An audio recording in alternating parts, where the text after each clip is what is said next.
पण आज मात्र आलं बघा. गोष्टच तशी घडली जी मला लागण्यासारखी. आता माझंही काळ्याचं पांढरं झालं, पण एवढ्या हिरीनं आणि तो बी मराठा माणूस लढताना मी आम्ही बघितलेला नाही. आता मात्र स्वराज्यात हे चित्र प्रत्येक गुंजीत दिसायला लागलं मला. अहो समोर एवढी धन दौलत मिळत असताना मी ती ठोकून घ्यायची हिंमत या माणसात कुठं आली म्हणायची. मी या बघूत आलोय ना, जेवायला 60 आणि भजनाला 8 अशीच तर असते बघा समधीकडे. पण आपल्या स्वराज्यात मात्र तसं नाही. खरे आहे गो माझे काका.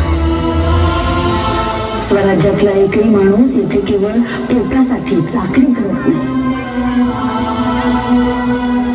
त्या साऱ्यांच्या डोक्यात एकच स्वप्न आहे. म्हणूनच आम्ही त्यांना पोटच्या लेकराप्रमाणे मानतो. राजही त्यांना तुझ्या भावाने वागवत नाही, अगदी स्वतःसारखे वागवतात. म्हणून तर कोणाला साधी जरी ठेच लागली तरी त्रास महाराजासनी होते. खरं तर मुरारबाजी पडाया नको होते. माझे काका, माझे काका एक मुरारबाजी पडली.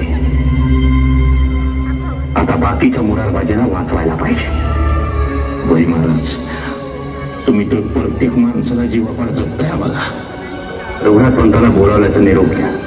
जी महाराज.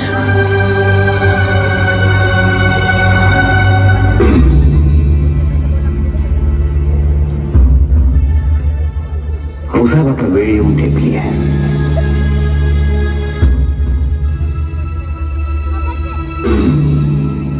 कसली वेळ राजे? मिर्झा राजे जयसिंगास मोहरा बनवण्याची. मिर्झास मोहरा बनवणार? त्या माणसास दुखावून चालणार नाही. हौसाहेब, कदाचित उद्या हा मिर्झा राजाच आपल्याला मदत करेल. पण ते तर आपल्याकडून संपूर्ण शरणागती मागतायत. आम्ही शरण जाण्याचे ठरवले आहे. हौसाहेब, आम्ही शरण जाणार, पण लवाळ्यासारखे महापूर ओसरताच पुन्हा ताठ मानेनं उभे राहणार. तुर्तास मिर्झा राजांना पत्र पाठवतो आहोत. जरूर पाठवा.